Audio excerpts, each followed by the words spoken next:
Cleaning therapy पे होगी। ये एक मेरा छोटा सा 8 पेज का पैम्फलेट है। राजेश जी ने बताया, परिचय दिया गया। मैं किसी से किसी भी चीज का कोई भी पैसा नहीं लेता हूं। सिद्धांत बना रखा है, आनंद आता है इसमें। तो किसी से कोई फीस नहीं लेता हूं, कोई डोनेशन भी एक्सेप्ट नहीं करता हूं और कोई प्रोडक्ट प्रमोट नहीं करता हूं। तो आप लोग अपने मन में ये शंका मत रखिएगा कि अब इसके बाद मैं कहने वाला हूं कि भाई हमारा ये सामान इसी दुकान से लीजिएगा। कुछ नहीं होने वाला है।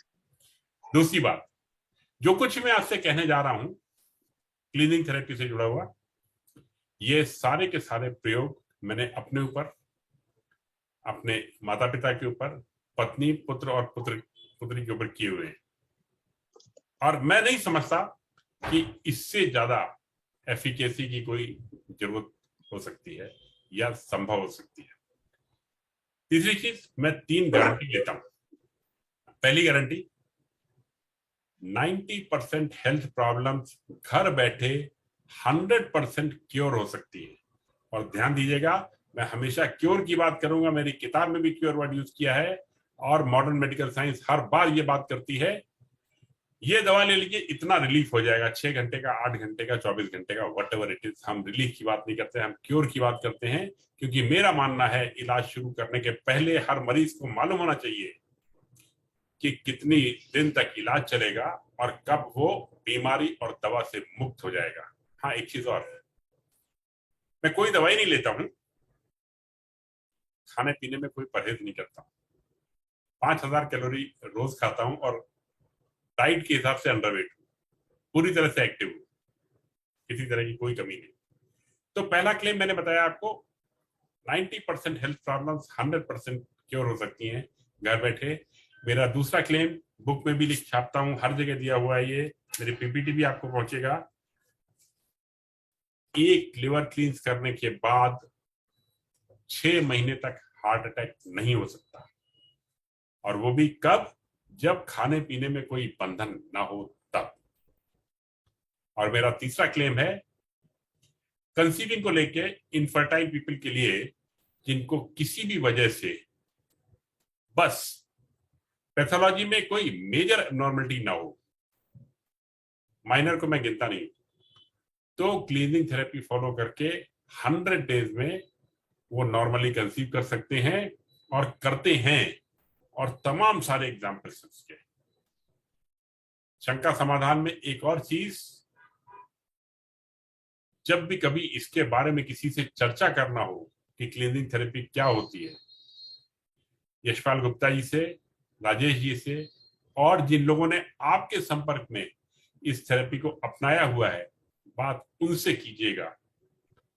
अगर आपने अपने बचपन के जिगरी दोस्त जो इस वक्त एमबीबीएस और एमडी होके रोरिंग प्रैक्टिस कर रहे हैं, उनसे राय ले ली, तो आप गलत दिशा में हैं। कारण स्पष्ट है।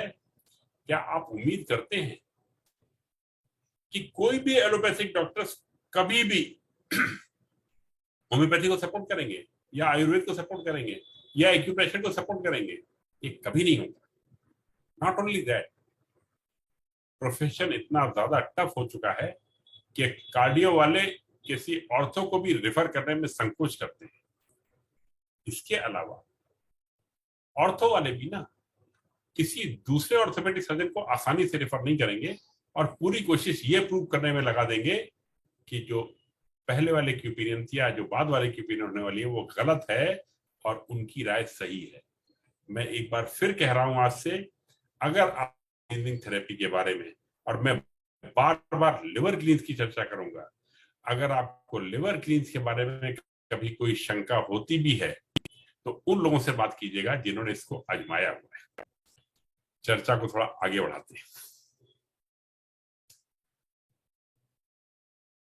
मैं कोई बहुत बड़ा डॉक्टर नहीं हूं और सच्चाई तो ये है कि मेरी अपनी बैकग्राउंड फिजिक्स से है।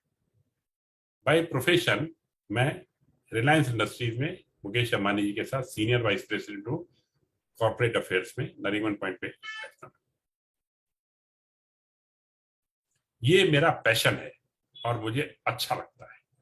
जाने अनजाने में जब कहीं से भी ये महसूस होता है कि मेरे किए हुए किसी भी काम से दुनिया में कहीं किसी को कुछ फायदा हुआ, बस अच्छा लगता है।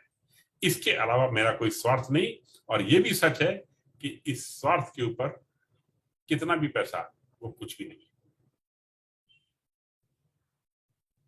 आप लोगों ने कभी ना कभी स्कूटर, बाइक, कार चलाई। स्कूटर, कार, बाइक हमेशा तो नई नहीं रहती ना, वक्त के साथ और सड़क के ऊपर पुरानी भी होती है। जब उसमें कोई समस्या आती है तो आप क्या करते हैं, ये प्रश्न आता है। कभी आपने ऐसा सोचा या देखा कि आपका स्कूटर स्टार्ट नहीं हुआ, और जब स्कूटर स्टार्ट नहीं हुआ तो आपने सोचा इसकी जांच करा लेते हैं। जांच कैसे होगी? जांच ऐसे होगी, carburettor, piston, engine, clutch wire, gear, oil, brake, सबके अलग अलग कंप्यूटराइज टेस्टिंग आप करा लीजिए। और कराने के बाद रिपोर्ट लीजिए। और रिपोर्ट लेने के बाद आपको बहुत अच्छी तरह से पता चल जाएगा कि आपके वाहन की क्या स्थिति है। ये कहना मैं इसलिए जरूरी समझता हूं क्योंकि जब भी आपको कोई तकलीफ आती है, आप सब टेस्ट की तरफ भागते हैं और बेतहाशा भागते हैं। और मैं ये भी मानता हूं कि आपका वाहन आपको बहुत प्यारा है, इसमें कोई शक नहीं है, लेकिन आप उसकी जांच नहीं कराते हैं और आप किसी बहुत बड़े मैकेनिक के पास से नहीं जाते हैं।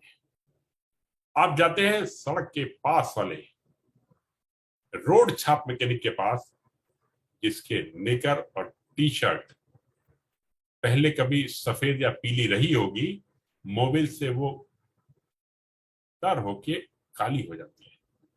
अब एक बात और ध्यान देने की है, आप उसके बाद जाते हैं इस भरोसे के साथ कि आपका स्कूटर ठीक हो जाएगा, और आपका ये स्कूटर हर बार वो ठीक करके ही देता है। और लेता कितना है? 50 रुपए, 100 रुपए। ध्यान देने की बात है। ये नियम अगर हम अपने शरीर पे भी लागू कर ले तो क्या क्या होगा, सोचिए। आपने स्कूटर के जांच पे होने वाले तमाम खर्च को बचा लिया और स्कूटर आपका ठीक ठाक चलने भी लग गया। मैं भी आपके शरीर के बारे में सिर्फ इतना ही कहना चाहता हूं कि शरीर का जो अंदरूनी सिस्टम है उसमें कचरा आया है। हम चर्चा करेंगे कचरा कैसे आया है और कैसे निकलेगा, लेकिन डिटेल्ड एग्जामिनेशन और पैथोलॉजी की रिक्वायरमेंट नहीं है। ठीक उसी तरह से जैसे स्कूटर के लिए बहुत टेस्ट की जरूरत नहीं है और आप खुद इसको प्रैक्टिस करते रहे हैं। एक मुद्दा और भी है मेरा टेस्ट के साथ। मेरी वेबसाइट पे एक मैंने दिया हुआ है article, how dependable are pathology reports. ये सब आप लोग कभी करते नहीं है, मुझे जरूरत होती है क्योंकि मुझे आपके सामने आना होता है। एक ही बेड पे लेट के एमजीएम हॉस्पिटल वाशी में, यहाँ मैं न्यू बॉम्बे बेस्ड हूँ, आज सुबह 8:30 बजे और परसों सुबह 8:30 बजे 2 दिन के गैप में एक ही बेड पे लेट के मैंने अपना कंप्लीट अल्ट्रासाउंड एग्जामिनेशन कराया। और जो रिपोर्ट्स आई वो हैरान कर देने वाली थी। मसलन एक पे किडनी की साइज 9.9 थी, दूसरे में 11.1 थी। मुझे भी मालूम है 9.9 और 9.8 में कोई फर्क नहीं है, इतना हो सकता है, लेकिन 1.2 सेंटीमीटर का डिफरेंस बहुत ज्यादा होता है। एक में फैटी लीवर दिखाया था, दूसरे में नॉर्मल लीवर दिखाया था। इस तरह के तमाम ऑब्जर्वेशंस उन 2 रिपोर्ट्स, और मैंने उन 2 दिनों के बीच में कुछ भी ऐसा विशेष नहीं किया था, लेकिन सिर्फ ये जानने के लिए कि ये रिपोर्ट्स कितनी डिपेंडेबल है, मैंने ये प्रयोग किया था। आप खुद भी ऐसा करके देखेंगे, आपको लगेगा कि हाँ, दम है। और इन रिपोर्ट्स पे की महत्वता या इंपॉर्टेंस बहुत ज्यादा नहीं है, लेकिन आप आंकड़ों में जूझे रहते हैं कि गॉलब्लैडर का स्टोन आज 5.4 mm का है, सॉरी, हाँ, 3.2 mm, 3.2 सेंटीमीटर का या 3.1 सेंटीमीटर का है, आप उसी को ब्रह्म वाक्य मान लेते हैं। तो मैं ये कहना है, रिपोर्ट्स पे ध्यान ना दें।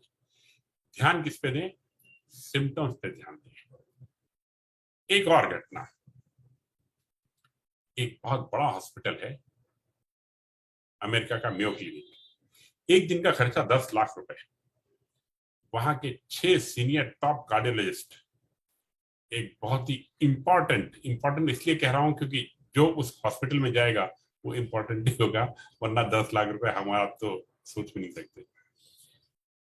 उनकी तमाम जांच करने के बाद, इसमें 2D, इको, ईसीजी, ट्रेडमिल, सब कुछ, सारे ब्लड टेस्ट, 6 डॉक्टरों की कमेटी बैठती है और ये राइटिंग में ओपिनियन देती है कि इनका जीवन अब अधिकतम मैक्सिमम 72 घंटे का बचा हुआ है। मेरा सवाल आपसे ये आता है कि ये रिपोर्ट आने के बाद आपको कैसा लगेगा? कोई कहेगा बिल लिखा लीजिए, कोई कहेगा पैसे का बंदोबस्त कीजिए, कोई कहेगा रिश्तेदारों को बुला लीजिए। जरा सोचिए, हम में से आपको भी कई बार याद आती है दादी माँ, नानी माँ की, जो कई परेशानियों में घरेलू इलाज में इसबगोल, नींबू का अचार या पुदीना दिया करती थी और ठीक भी हुआ करते थे। ठीक हुआ करते थे तभी तो आपके चेहरे पे भी आ रहा है हाँ ऐसा होता था, तो वो ठीक हुआ करते थे। और इनका रेफरेंस किसी एलोपैथी किताब में नहीं मिलता। मेरा सिर्फ ये मानना है कि एक बार सोचना शुरू कीजिए कि अगर तमाम टीम ऑफ डॉक्टर्स ने कह दिया कि बीमारी लाइलाज है, ये उन डॉक्टर्स की ओपिनियन हो सकती है, ये यूनिवर्स की ओपिनियन नहीं हो सकती है। और जो मेरे वीडियो जिनका लिंक हम आपको बताएंगे, मैंने पहले वीडियो में ये बताया है कि 2004 में मैं अपनी समस्याओं से इतना परेशान था कि मैं एक मित्र के पास ये पूछने के लिए गया था कि मरने का कोई आसान तरीका बता दीजिए, क्योंकि जिंदगी में कुछ बचा नहीं था। और वहां से आते आते वो यात्रा का आज ये पड़ाव हो जाएगा, ये मैंने भी 18 साल पहले नहीं सोचा था। तो मेरा ये कहना है कि कोई भी समस्या क्यों ना हो, बस एक बार सोचना शुरू कीजिए। और जब आप सोचना शुरू करेंगे तो आगे से आगे रास्ते निकलते चले आएंगे और बहुत रास्ते निकलेंगे। और मेरे हिसाब से कुछ भी मुश्किल नहीं है तमाम दवाइयों से एक कम समय सीमा के अंदर छुटकारा पा लेना। अगली चीज, कभी आपने डिस्कवरी चैनल, एनिमल प्लैनेट ये सब देखे हुए? ध्यान दीजिएगा, हिरण का झुंड भागता है, गाय का झुंड भागता है। हमारे यहाँ तो मुश्किल से 2, 3, 4, 5 साल के बच्चे भागते हैं और हम लोगों की उम्र तक आते आते अक्सर चलना भी थकाऊ हो जाता है। एक ये मुद्दा था कि ये क्यों होता है, हम क्यों थकते हैं और जंगल में क्यों नहीं जानवर थकते हैं? कारण ये है कि वो कच्चा खाना खाते हैं और उनकी लाइफ में पोजीशन नहीं होता। और हमारे जीवन में पका खाना हमारे जिंदगी का इंग्रेडिएंट बन चुका है। और पोजीशन ये दूसरी समस्याओं की जड़ है कि दरवाजे के अंदर जो कुछ है वो हमारा है और दरवाजे के बाहर जो कुछ है वो हमारा नहीं है। ये एक चीज है। दूसरा ध्यान एक इसी घटना से दिलाता हूं। जंगल में जो जानवर होते हैं ना, उनमें बुढ़ापा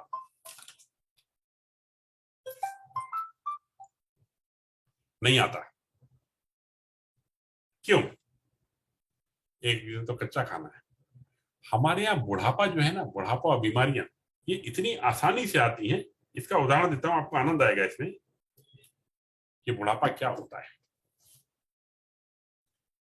जंगल में शेर जब हिरन के झुंड का पीछा करता है, यकीन मानिए वो बूढ़े हिरन को नहीं पकड़ पाता है, वो उस हिरन को पकड़ पाता है जिसका किसी एक्सीडेंट की वजह से पैर टूट गया। क्योंकि बुढ़ापा आता नहीं है या बहुत देर से आता है। और हमारे यहाँ क्या है, 90 साल वाला 80 साल वाले से कहता है तू जवान है मैं बूढ़ा हूं, 80 वाला 70 साल वाले से, 70 वाला 60 वाले से, 50 वाला 40 वाले से। समस्या यहीं पे खत्म नहीं होती जब 30 साल वाला भाई अपने 20 साल वाले भाई से कहता है कि तू क्या जाने कि 30 साल में हड्डियां कितनी घिस जाती हैं। मुझे समझ में नहीं आता कि शर्म उनके ऊपर करूं या अपने ऊपर कि ये बात उन तक पहुंचा नहीं पाया।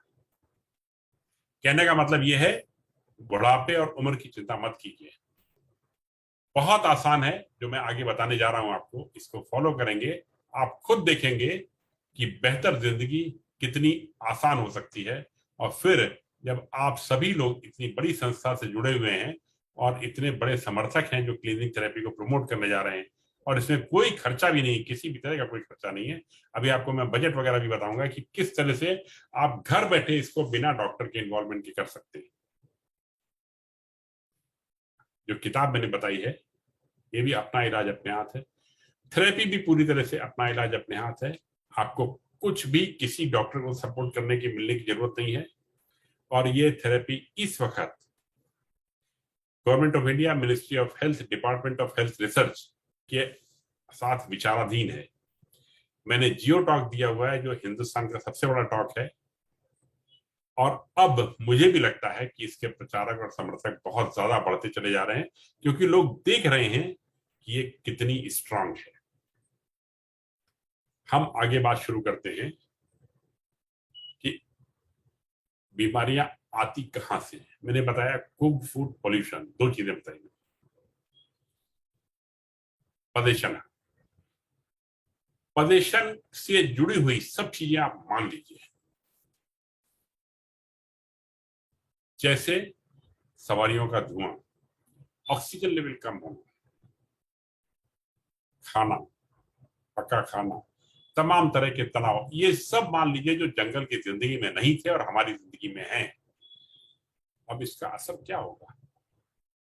सभा से सीधा खड़ा प्रश्न एक, क्या ऐसा हो सकता है कि इन कारणों से शरीर के विभिन्न अंगों ने अपना काम करना थोड़ा कम कर दिया? इसका जवाब मुझे हाँ या ना में चाहिए होता है।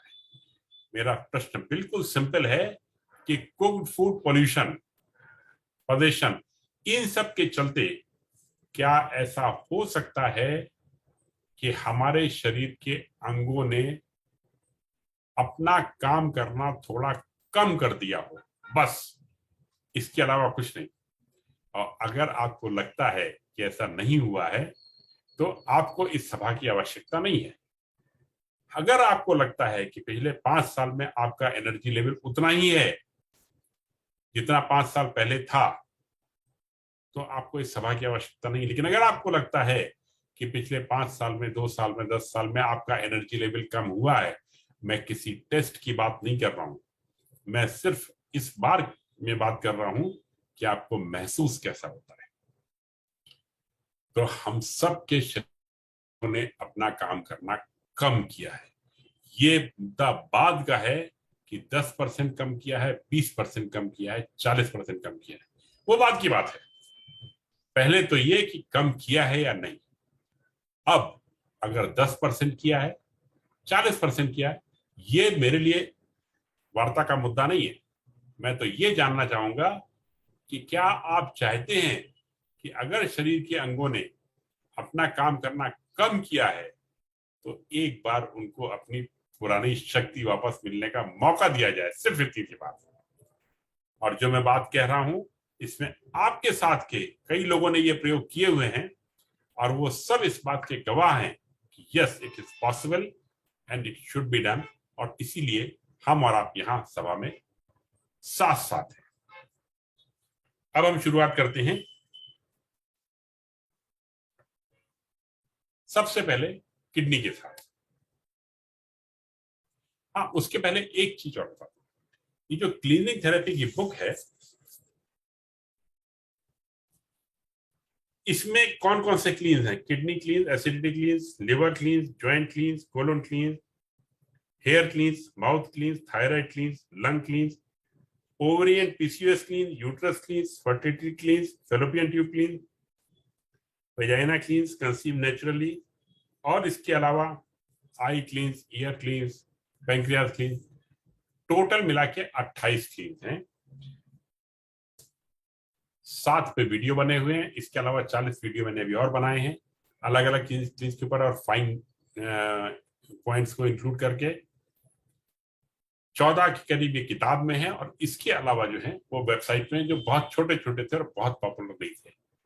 जैसे हमारा आई क्लींस है, आंखों की रोशनी को बढ़ा देता है और ज्यादा टाइम भी नहीं लगता। सीधी सी बात है, अगर हल्दी की पट्टी रखने से आंख से जहर निकल जाता है तो विजन तो इंप्रूव होगा ही होगा ना। ओके, हम बात करते हैं किडनी क्लींस की। सबसे पहले मैं किडनी क्लींस की बात करता हूँ। क्या आप जानते हैं कि किडनी क्या काम करती है? हर जना कहने वाला है, अरे करना क्या है, kidney elimination of metabolic waste, शरीर से कचरा निकालती है बस। नहीं, किडनी के और भी काम है। सुनेंगे तो आपको भी मजा आएगा।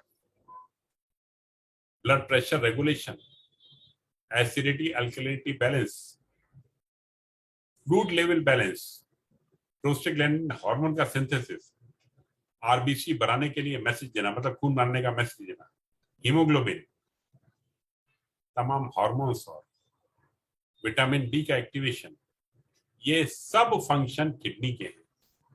अब सोचिए आप, अगर किडनी का काम अपना नहीं ठीक से हो पाया तो होगा क्या? सारी समस्याएं आएंगी। अब एक उदाहरण लेता हूं आपके साथ। क्या आपने स्वयं के लिए, परिवार के सदस्यों में या परिचितों में कभी सुना है कि किसी को कैल्शियम लेवल डाउन हुआ? बड़ी कॉमन चीज है, फीमेल से बहुत कॉमन है। रिपीट करता हूं, क्या आपने कभी सुना है कि कैल्शियम का लेवल डाउन हुआ? जरूर सुना होगा। जब कैल्शियम का लेवल डाउन होता है तो करते क्या? शेल्कर टैबलेट्स, दूध पीना शुरू कर देना, जो आपकी मर्जी है आप करना शुरू कर दीजिए।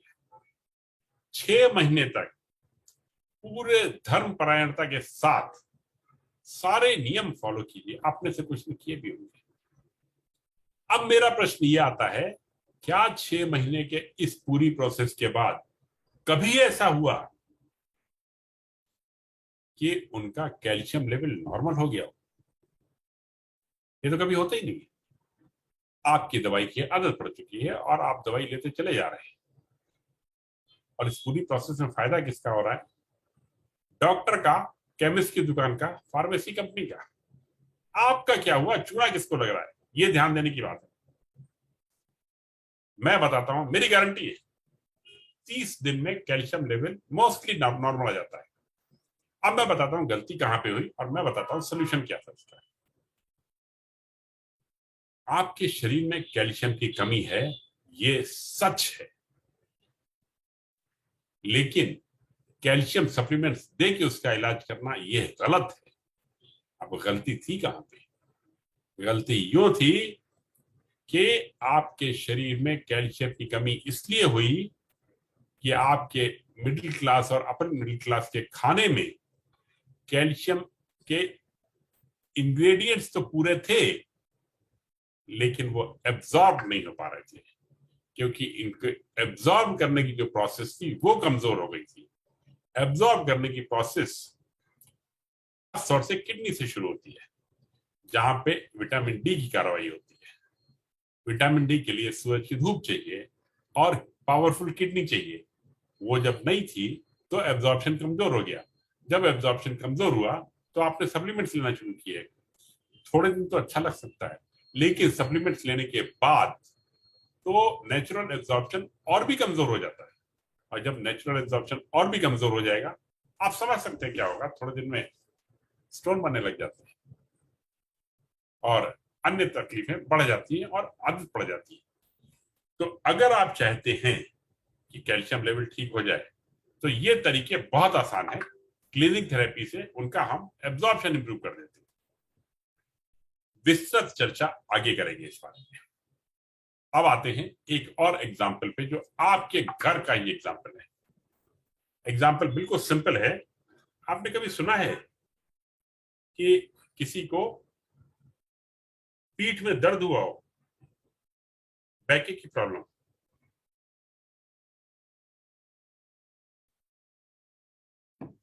जब बैक की प्रॉब्लम होती है तो क्या करते हैं? जब पीठ के दर्द की समस्या होती है, हम हो या आप हो, कोई भी तुरंत दवाई नहीं लेना चाहता। हम लोग मजबूरी में एज ए लास्ट ऑप्शन दवाई लेते। जब पीठ में दर्द हुआ है तो हम दवाई नहीं लेते, और दर्द हुआ और 2-4 दिन में ठीक हो गया। गए कि बिना दवाई के कितना अच्छा हुआ, दर्द हमारा ठीक हो गया। दर्द ठीक होने के बाद हफ्ते 10 दिन में फिर लौट के आया, और इस बार बजाय 2 दिन के 3-4 दिन रुका। हमने फिर दवाई ली, फिर और धीरे धीरे सिचुएशन ऐसी आती गई कि दर्द बढ़ता गया और हमको दवाई लेने की जरूरत पड़ी। फिर हमने क्या किया, घर में, परिवार में, मित्रों में चर्चा की, भाई पीठ का दर्द हो गया, जा नहीं रहा है, बड़े परेशान रहते हैं, और बैठने पे ध्यान और सोने पे ध्यान और फ्लैट बेड ये सब शुरू हो गया। तमाम तरह के रिस्ट्रिक्शंस की लिस्ट सामने आ गई। भारी वजन नहीं उठाना, सीढ़ी पे ध्यान से उतरना, ध्यान से चढ़ना, बाल्टी नहीं उठाना, झटके में नहीं उठना, एसओएस के लिए ये दवाई लगा लेना, मूव लगा लेना। फिर मेरा सभा से सीधा खड़ा प्रश्न एक ही, ऐसा करने के बाद कितने लोगों का पीठ का दर्द हमेशा के लिए ठीक हो गया? तो पीठ का दर्द तो ठीक नहीं हो सकता, क्योंकि हम कारण का तो इलाज कर ही नहीं रहे थे, हम तो लक्षणों के लिए एक रिलीफ मेजर दे रहे थे कि भाई बच के रहो। मैं आपको बताता हूँ पीठ का दर्द क्यों हुआ। ये भी मेरा 30 डेज गारंटी में कवर्ड है। ये 2 बीमारियों के बारे में खासतौर से मैं चर्चा इसलिए करता हूं क्योंकि ये बहुत कॉमन है, घर घर की समस्या है। पीठ का दर्द इसलिए बिल्कुल नहीं हुआ क्योंकि पीठ में कोई चोट लगी थी, ये नहीं हुआ था। जब आप डॉक्टर के पास जाते हैं पीठ का दर्द लेके, डॉक्टर को अच्छी तरह मालूम होता है कि आपकी पीठ में कोई प्रॉब्लम नहीं है, लेकिन फिर भी वो आपका चेहरा और आपके कपड़े देख के असेस करते हैं कि वो आपका एक्सरे कराएं या वो आपका एमआरआई कराएं। 100% केस में डॉक्टर को पहले से पता होता है कि आपका एक्सरे और एमआरआई आपका क्लियर आने वाला है। आपको अंदाज है कि एक एक्सरे कितने का पड़ता है? आप कहेंगे 500-600 रुपए का। मेरा कहना है आपका जवाब बिल्कुल गलत है। क्यों? एक एक्सरे 500-600 रुपए का नहीं पड़ता है। आप उस दिन के लिए छुट्टी लेते हैं या काम से अलग होके जाते हैं, परिवार चिंता में रहता है, पूरी सावधानियां बरतते हैं, अपॉइंटमेंट लेने के लिए जाते हैं, ट्रांसपोर्ट का खर्चा अलग, और उस रिपोर्ट का बेसब्री से घर पे इंतजार हो रहा होता है। आप सब समझते हैं कि अगर इन सब की कीमत लगाई जाए तो काफी ज्यादा होगी। मेरा फिर कहना है कि टेस्ट की तो जरूरत थी ही नहीं। अगर पीठ का दर्द किसी चोट की वजह से नहीं, और चोट हो भी ना, तब भी क्या जरूरत क्या है एक्सरे की? स्कूटर का फार्मूला याद कीजिए। स्कूटर में आपने टेस्ट नहीं कराया था, इलाज कराया था। अभी भी आपको टेस्ट की नहीं जरूरत है, आपको इलाज की जरूरत है। मैं बताता हूं इलाज आएगा कहां से और बीमारी थी कहां पे। कुक्ड फूड, पॉल्यूशन, पोल्यूशन, इन सब की वजह से बॉडी में टॉक्सिन्स का लेवल बढ़ता चला गया। नेचर ने इसके लिए कभी परमिशन नहीं दी थी। नेचर ने तो कभी कहा भी नहीं था कि खाना पका के खाओ।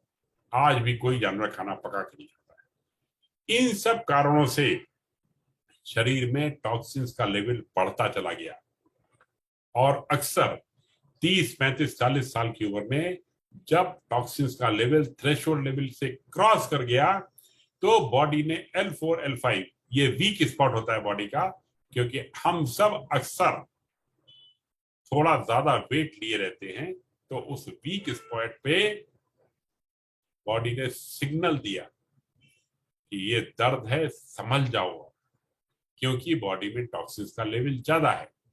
बजाय इसके कि हम टॉक्सिन्स का लेवल कम करें, हमने तो कुछ और चालू कर दिया कि उस दर्द को दबा दें। और उस दर्द को दबाने के लिए चाहे जितना भी एक्सरसाइज आप कर लीजिए, जो मैंने एग्जांपल दिए थे, दर्द नहीं जाएगा।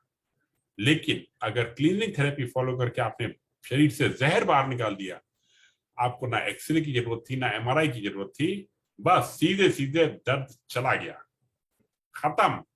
और वो तब तक वापस नहीं आएगा जब तक कि वापस शरीर में टॉक्सिन्स का लेवल उतना ही नहीं हो जाता, और इसमें काफी वक्त लगता है। ये तुरंत नहीं हो जाता है। टॉक्सिन्स का ये जमावड़ा एक दिन या एक हफ्ते या एक महीने का नहीं होता। एक बार में जो टॉक्सिन्स निकलते हैं उनको वापस आने में काफी समय लगता है। ये हुई बात किडनी के बारे में कि फंक्शंस, और इस तरह से हम किडनी ब्लड प्रेशर रेगुलेशन का काम करती है। हम किडनी बॉडी में फ्लूइड बैलेंस का काम करती है। हम 2 लीटर पानी पिए या एक गिलास पानी पिए, किडनी मेंटेन रखती है उसको कि हमको कितना पानी रखना है, कितना निकालना है। सोचिए अगर किडनी कमजोर हुई तो कहां कहां फर्क पड़ेगा, ये जानने वाली बात है।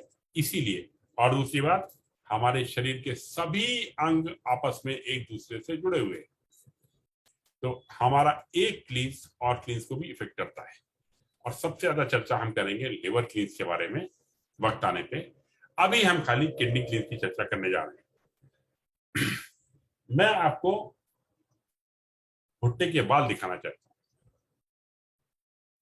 किडनी क्लींस के लिए हम भुट्टे के बाल या पार्सली की पत्ती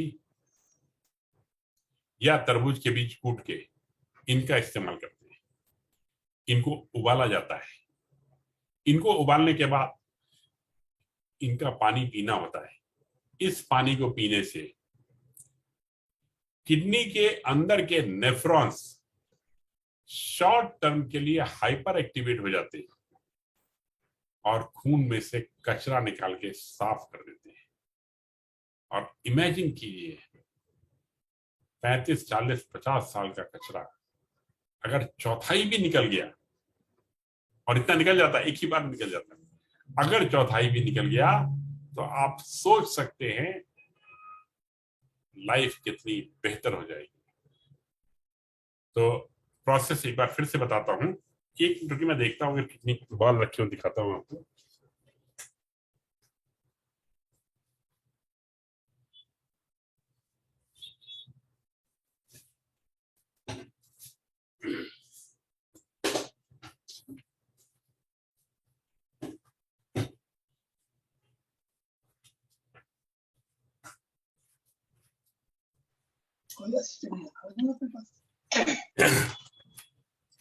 ये है, ये 2 पैकेट या 1 पैकेट।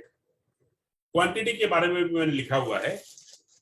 अलग अलग लोगों को अलग अलग क्वांटिटी लगती है। मेरा इसके ऊपर भी वीडियो है कि मैं कैसे किडनी क्लीन करता हूं। तो इसका पानी पीने के बाद यूरिनेशन बढ़ जाता है और टॉक्सिन्स निकल जाते हैं। और क्या क्या होता है सुनिए। एनर्जी लेवल बढ़ जाता है, आंखों के नीचे की झाइयां निकल जाती है, अंदर से जहर निकल रहा है। सोचने वाली बात है कि अंदर से जहर निकल रहा है। आंखें ज्यादा सफेद हो जाती है, हीमोग्लोबिन लेवल इंप्रूव कर जाता है। लेडीज को पीएमएस की प्रॉब्लम में एकदम से बढ़िया फर्क दिखाई देता है। नींद गहरी आती है और ताजगी महसूस होती है। सोचिए कितना अद्भुत है ये प्रकृति की व्यवस्था, और हम बस इससे थोड़ा सा है। तो ये किडनी क्लींस के लिए हम तीनों में से किसी एक चीज को इस्तेमाल करते हैं। इस 1.5 घंटे की चर्चा में हम शायद सभी चीजें कवर ना कर पाए, तो मेरा आपसे निवेदन होगा कि मेरी वेबसाइट templeofhealing.org templeofhealing.org पे जाके देखिए, सब कुछ आपको मिल जाएगा। और हमारा यूट्यूब चैनल है जिसमें बहुत सारे प्रोसेस दिए हुए हैं और बहुत डिटेल में दिए हुए हैं। मैंने सामने करके भी अलॉन्ग विद रीजंस बताए हुए, और करके देखें। और फिर आखिरी बात किडनी क्लींस के बारे में ये, या क्लिनिक थेरेपी के बारे में ये, कि इस चर्चा को सुनने से आपको उतना लाभ नहीं होगा जो ऑफकोर्स करने से होगा। तो करना बहुत जरूरी है। हम आते हैं राजेश जी, क्या उचित होगा कि हम लोग प्रश्नोत्तर बीच में लेते रहे या लास्ट में लें, जैसा आप चाहिए? जी जी, जैसा आप चाहें प्रश्नोत्तर ले सकते हैं। हाँ लेते हैं, बीच में लेते हैं। किसी का कोई क्वेश्चन अभी तक की चर्चा के बारे में? किसी का कोई क्वेश्चन?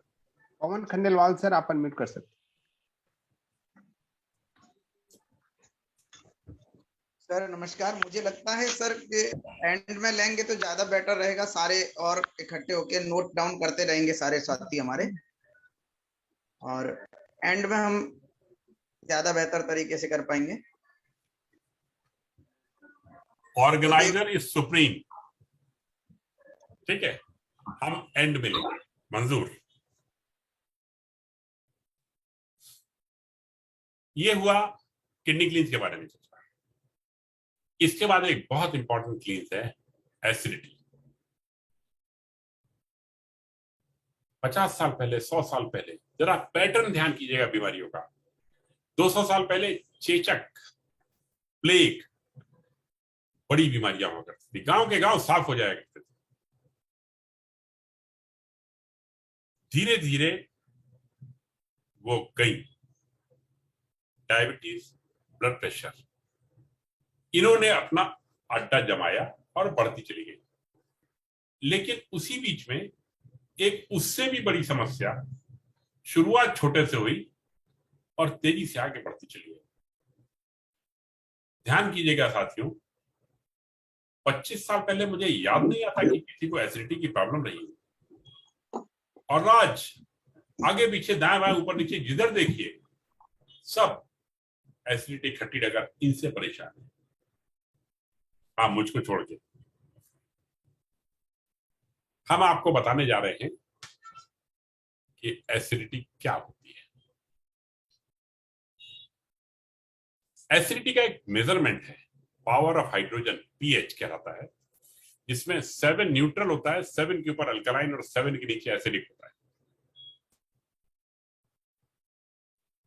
7 न्यूट्रल, 7 के ऊपर अल्कलाइन और 7 के नीचे एसिडिक।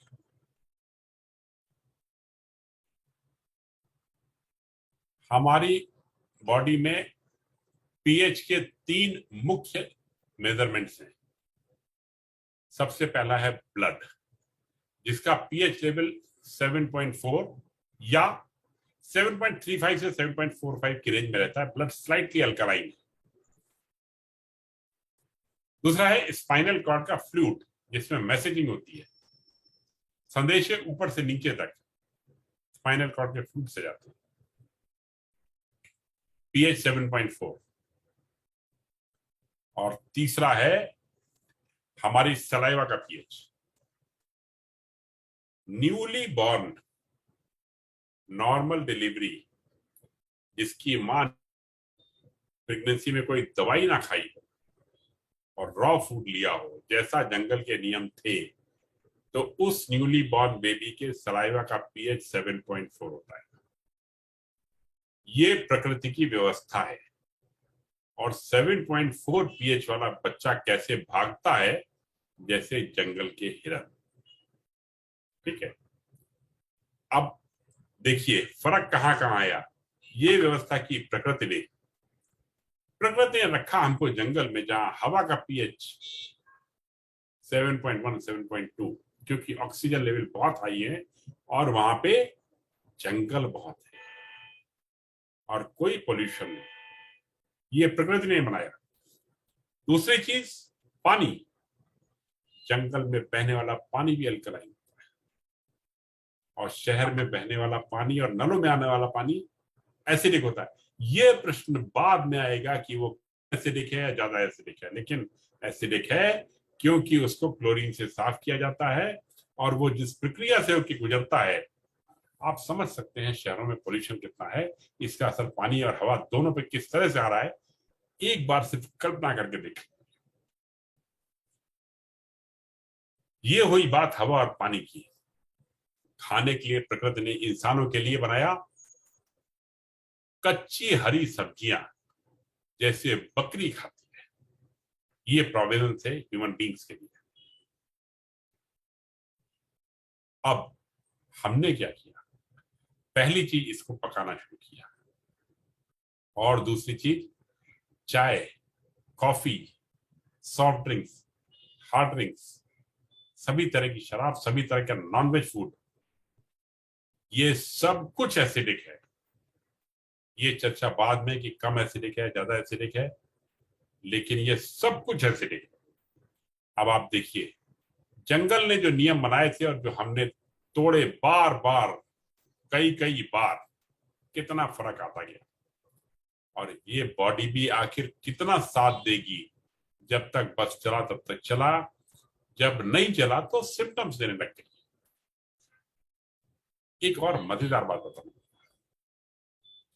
आपके घर में खासतौर से 50+ में मान लेते हैं, क्योंकि ये बीमारियां अक्सर बच्चों में नहीं आती। पेन इन जॉइंट्स, आप जाएंगे एक्सरे कराने के लिए, ऑर्थोपेडिक सर्जन, मैं बताता हूं जोड़ों में दर्द का कारण क्या होता है, और मैं 1 महीने में गारंटी देता हूं पूरा नहीं तो आधा तो निकल ही जाएगा। और निकलने का मतलब ये है कि दोबारा लौट के नहीं आएगा, क्योंकि इलाज में और रिलीफ, क्योर और रिलीफ में बहुत फर्क है। कितना फर्क है बताता हूं। ज्वाइंट पेन के लिए पेन किलर देने से आपको 6 घंटे के लिए बड़ा अच्छा लगेगा कि आप ज्वाइंट फ्री हो गए। अब सुनिए ज्वाइंट पेन की शुरुआत कैसे हुई। टॉक्सिन्स एक अलग चीज है, वो हम ज्वाइंट क्लीन में चर्चा करते हैं, लेकिन एक बेसिक चीज समझिएगा। हम कुछ भी खाते हैं, organically grown raw vegetables alkaline थी, बाकी सब एसिडिक था। हरी सब्जियां पका के अल्कलाइन रहती हैं, लेकिन इफेक्ट कम हो जाता है। ये सब हमने आपको बताया। बार बार रोज रोज लगातार एसिडिक खाना खाने से आखिर होगा क्या? सलाइवा का पीएच डाउन होने लगेगा। सलाइवा का पीएच 7.4 से 3, 7.2, 7.1, 6.9। हम लोग औसतन 5.5 पीएच वाले सलाइवा पे हैं। इसका मतलब शरीर अंदर से एसिडिक ठीक ठाक हो चुका है। अब एक कदम और आगे बढ़ते हैं। स्पाइनल कॉर्ड का फ्लूइड और खास तौर से ब्लड का पीएच 7.4 मैंने बताया, और ब्लड को चलने के लिए अपना पीएच मेंटेन करना जरूरी है। और ब्लड आपसे कह रहा है कि हमको अल्कलाइन चाहिए, और उसका संदेशा आप तक नहीं पहुंच रहा है। अब बॉडी में सिम्टम्स आने लगते हैं एसिड्स के। एक कदम और आगे बढ़ते हैं। सिम्टम्स आने लग गए एसिड्स के, और आपने तब भी अल्कलाइन नहीं दिया। ब्लड को अपना पीएच मेंटेन करना है। 7.4 से 7.35 तक ठीक है, उसके नीचे डेथ हो जाएगी। ब्लड के पास 2 चॉइस है, या तो डेथ, या फिर वो कहीं से भी अल्कलाइन लेके आए। ब्लड के पास तीसरा रास्ता नहीं है। नेचर की पॉलिसी है लाइफ प्रोटेक्ट करने की, तो ब्लड को मजबूरन ये डिसीजन लेना पड़ता है कि कहीं से भी अल्कलाइन लेके आओ, लाइफ चलती रहनी चाहिए। और आप अल्कलाइन दे नहीं रहे। अल्कलाइन क्या है? Calcium, zinc, magnesium, manganese, phosphorus. समझ सकते हैं आप? आप दे नहीं रहे हैं। ब्लड को चाहिए, वरना डेथ हो जाएगी। ब्लड का काम है डेथ को रोकना। तो ब्लड आपके शरीर से अल्कलाइन खींचता है, तोड़ के आपकी मांसपेशियों से और आपकी हड्डियों से। ये अल्कलाइन इसलिए जाता है क्योंकि आपकी लाइफ चलती रहे। ऐसे हार्मोन्स बनते हैं ब्लड में जो कहीं से भी अल्कलाइन लेके आते हैं, क्योंकि लाइफ चलती रहे। अब सोचिए, ऑलरेडी डिप्लीशन था, एसिडिटी बढ़ी हुई थी, एक कदम उसमें और आगे बढ़ गया। और यही कारण है कि एसिडिटी बढ़ने के साथ साथ शरीर में थकान, हड्डियों में कमजोरी, दर्द, ये सब बढ़ता चला जाता है।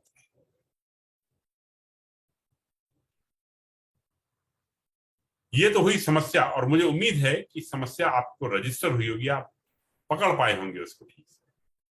अब इसका जवाब क्या है और सोल्यूशन क्या है? इसका सोल्यूशन भी आसान है, खासतौर से आजकल तो जाड़े के दिन। हरी सब्जियां कच्ची खाई जाए और ज्यादा खाई जाए। ये ध्यान दीजिएगा कि 40, 45, 50 साल का जो टॉक्सिन लेवल है ना, वो एक दिन में इससे कम नहीं होता। लिवर क्लींस बम्बार्डमेंट है, जिसकी हम चर्चा आगे करने जा रहे हैं। हरी सब्जियों का जूस बहुत पावरफुल है। हरी सब्जियां क्या होती है? भरपूर होती है क्लोरोफिल से। केमिकल फार्मूला क्लोरोफिल का और ब्लड का केमिकल फार्मूला बहुत करीबी होता है। क्लोरीन और मैग्नीशियम के सब्स्टिट्यूशन से क्लोरोफिल ब्लड में कन्वर्ट हो जाता है और क्लोरोफिल को ग्रीन ब्लड कहा जाता है, और ये प्रकृति की व्यवस्था थी ऐसी। और हम तो पिज्जा बर्गर समोसा के चक्कर में क्लोरोफिल को भूलते चले जा रहे हैं। भाई देव फिर याद दिला दूं, मैं पिज्जा बर्गर समोसा भी जी भर के खाता हूं अभी भी, विदाउट रिस्ट्रिक्शन। मुझे कहना आपसे ये कि लाइफ स्टाइल में चेंज करने की जरूरत नहीं है। छोटी छोटी चीजें जान लीजिए, करेक्टिव मेजर्स लेते रहिए और लाइफ एंजॉय करते रहिए, क्योंकि खाना ठीक से न खाना भी पाप है। आगे बढ़ते हैं। हरी सब्जियों का जूसर लेना होता है, 10-15 हजार का आता है, किसी भी कंपनी का, कहीं से भी। मिक्सर से काम नहीं चलता है, क्योंकि जो क्वांटिटी रिक्वायर्ड है उसमें हमें जूस चाहिए। मिक्सर उसकी लुक भी बना के अलग कर देता है, और क्वांटिटी काफी ज्यादा चाहिए। मैंने जो स्टैंडर्ड रिकमेंड किया है, 200 मिलीलीटर जूस दिन में 3 बार, 1 हफ्ते तक लें। 200 मिलीलीटर जूस दिन में 3 बार 1 हफ्ते तक लें, और देखें कि जिंदगी में कितना फर्क आता है। और मेरा दावा है कि 8वें दिन आप कहेंगे ये सही इलाज था, डॉक्टर राजेश आपने हमको अभी तक क्यों नहीं इसके बारे में बताया। तो इसको करेंगे। अब सवाल ये उठता है, सब्जियां कौन कौन सी लेनी है। सबसे पहली, जो ताजी मिल जाए, जो लोकल, ये भी इंपॉर्टेंट है। एक्सोटिक वेजिटेबल्स की प्लानिंग नेचर ने नहीं की थी। नेचर ने कभी कहा ही नहीं था कि ऑस्ट्रेलिया से सब्जी लेके यहाँ पे खाई जाए। Migration and large scale migration, ये भी नेचर की प्रोसेस में नहीं था। जो जहां रह रहे हैं वहां की जो चीज लोकल है उसकी वो सब्जी गिना रहा हूं एक एक करके। पुदीना, लौकी, गाजर, शिमला मिर्च, हरा टमाटर, आंवला, नींबू। नींबू के बीज निकाल के, लेकिन छिलके के साथ। आप खुद सोच सकते हैं, आप लोग किचन से कनेक्टेड भी रहे, कई महिलाएं भी हैं, तो आप बेहतर जानते हैं जिनका जूस निकाला जाता है। टेस्ट के हिसाब से अपना मैनिपुलेशन कर लें। क्वांटिटी जितनी ज्यादा लें उतना अच्छा है, क्योंकि ग्रीन वेजिटेबल्स शरीर के लिए कच्चे रूप में कभी भी ज्यादा होती ही नहीं। इनफैक्ट पका हुआ खाना चबाने में अच्छा होता है, और कच्चा खाना चबाने में मुश्किल लेकिन पचाने में आसान होता है। और कभी आपने महसूस किया हो, गाजर खाए हुए या फल खाने के बाद हम हल्कापन महसूस करते हैं, और भारी खाने के बाद हमको चबाना तो आसान होता है लेकिन पचाना उसका मुश्किल होता है। तो ये एक इंपॉर्टेंट चीज थी। ये जूस आपको कई कदम आगे बढ़ा देगा। और देखते आइए, इनफैक्ट थ्योरी तो यहां तक कहती है कि अगर सलाइवा का पीएच अल्कलाइन रहता है तो कोई बीमारी आ ही नहीं सकती। और शायद यही कि गांव के बच्चे मिट्टी में खेलते हुए कम बीमार पड़ते हैं। ये हुई चर्चा हमारी। एक तो पहले हमने जनरल इंट्रोडक्शन दिया कि क्लीनिंग थेरेपी क्या है, उसके बाद बात की हमने कि किडनी क्लींस क्या है, उसके बाद बात की हमने एसिडिटी क्लींस क्या है, और अब हम बात करने जा रहे हैं कि लिवर क्लींस क्या है। लिवर क्लींस हमारा मास्टर क्लींस है, बहुत इंपॉर्टेंट है। और मैं कहता हूं कि सबसे पहले सभी को लिवर क्लीन करना चाहिए। इसके लिए जो इंग्रेडिएंट्स हैं, एक ये एक्स्ट्रा वर्जिन ऑलिव ऑयल और ये एप्सम सॉल्ट है। इसी के लिए मैं कहता हूं सबसे इंपॉर्टेंट है शुरुआत इसी से करें। और इसी के लिए मैं कहता हूं कि अगर आप किसी बचपन तक के साथ पढ़े हुए जिगरी डॉक्टर दोस्त से बात करेंगे ना, वो भी कहते हैं ये सब क्या इलाज है, हमें समझ में नहीं आ रहा है, देख लो करके, आप डर जाते हैं और आप रुक जाते हैं। तो अगर इसके बारे में आपको किसी से पूछना है कभी, तो उन लोगों से बात कीजिए जो ये किए हुए हैं। हमारे साथी यशपाल गुप्ता जी आपके साथ रहेंगे, इस बारे में गाइड करने के लिए आगे भी रहेंगे। राजेश जी हैं, डॉक्टर राजेश जी, ओके, अमरीश जी हैं। एक कल्पना कीजिए कि आपके लॉन या गार्डन में एक पाइप पड़ा हुआ है जिससे पानी का सिंचाव होता है, और आपकी प्यारी घास को पानी दिया जाता है। 1 साल, 2 साल, 5 साल के बाद उस पाइप के अंदर काई लग जाती है। सवाल ये उठता है, अब काई लग गई है और पानी का फ्लो कम हो गया है, अब क्या किया जाए?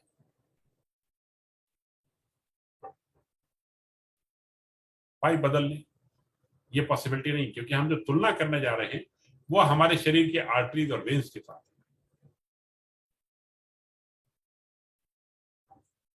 हमारे आर्टरीज और वेन्स, शिरा और धमनियों के अंदर भी कोलेस्ट्रॉल रूपी काई का जमावड़ा है, इसको निकालना है। पानी का बहाव तेज कर देना जवाब नहीं है, क्योंकि ऐसा एक दो बार किया जा सकता है, फिर वही लेवल बढ़ जाएगा। सवाल ये है कि क्या कोई ऐसा प्रोसीजर पॉसिबल है जिससे शरीर के आर्टरीज और वेन्स के अंदर जमा हुआ ये कोलेस्ट्रॉल निकाला जा सके? और मेरा कहना है कि जी हाँ, है पॉसिबल। हम बात करने जा रहे हैं लिवर क्लींस की। लिवर हमारी बॉडी की केमिकल फैक्ट्री है। साइज के हिसाब से ये नंबर 2 पे आती है। हमारी स्किन 2 किलो की होती है, लिवर करीब 2.25 किलो का होता है। इसके अंदर बहुत सारे फंक्शंस होते हैं। इंपॉर्टेंट है क्या खाना है, एब्जॉर्ब करना है, क्या छोड़ना है, एमिनो एसिड्स, बाइल बनाना, डाइजेशन में हेल्प करना, सब कुछ यहीं पे होता है। फिर वही बात याद कीजिए कि क्या ऐसा हो सकता है कि कुक्ड फूड पोजीशन इनके चलते कुछ कमजोर हुई हो। कितना कमजोर हुई हो ये बता, कुछ कमजोर हुई हो। और वो कमजोर होने से क्या क्या होगा, एक लंबी लिस्ट हम लोग पहले ही देख चुके हैं किडनी वाले फंक्शन में। और उसी तरह की आप यहां भी समझ लीजिए, शरीर में थकान रहना, एलर्जी होना, इन जनरल वीकनेस होना, और इधर उधर की तमाम एसोसिएटेड ऑर्गन्स पे इफेक्ट होना। सवाल ये उठता है कि अगर ऐसा है तो क्या कोई इलाज है इसका? तो यहीं पर इसका इलाज है।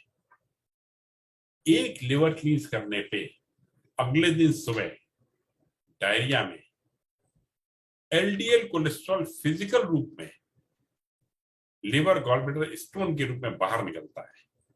और देख के आप हैरान कि ये अभी तक निकला क्यों नहीं था और कहां फंसा हुआ था। चमत्कार यहां पे नहीं, चमत्कार तो ये है कि तीसरे दिन 100% केसेस में लोग कहते हैं हम 5 साल पहले वाले एनर्जी लेवल पे पहुंच चुके हैं। आप सोचिए कितनी बड़ी खुशी की बात है। कुछ खर्चा ही में कहते 500-600 रुपए में ये सारी कार्रवाई पूरी हो जाती है।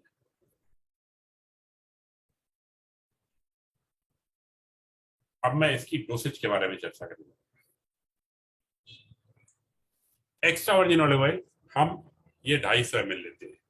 मैं पसंद करता हूं ऐसा ऑयल जिसकी रीपैकिंग इंडिया में ना हुई। ये इटली और स्पेन से बन के आता है और ये हवा से बड़ी जल्दी रिएक्ट करता है, तो पूरी तरह से सील्ड होता है। तो यहाँ पे इंडिया में कॉस्ट सेव करने के लिए बड़ी बॉटल्स लेके उसको छोटी में रीपैक कर देते हैं। थोड़ा सस्ता पड़ जाता है लेकिन मजा थोड़ा सा कम हो जाता है।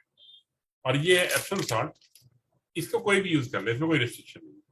IPO, non IPO, food grade हो, नॉन फूड ग्रेड हो, खेतों में डालना हो रहा है, जानवरों को देना, उसमें कोई भी इशू नहीं। एप्सम सॉल्ट में कोई इशू नहीं। तो 40 रुपए का एप्सम सॉल्ट और ये तेल जो भी है 500 रुपए का, ये लेके और एक जूस संतरे का, मौसमी का, ग्रेप फ्रूट का, मैं टेट्रा पैक भी यूज करता हूँ, क्योंकि इसमें मेन मेडिसिन जो है वो ये हमारा एक्स्ट्रा वर्जिन ऑलिव ऑयल है। और आप किसी भी कंपनी का इस्तेमाल कर सकते हैं। एक्स्ट्रा वर्जिन ऑलिव ऑयल आपके घर के पास के शॉपिंग मॉल के फूड सेक्शन में मिलता है। और इस वक्त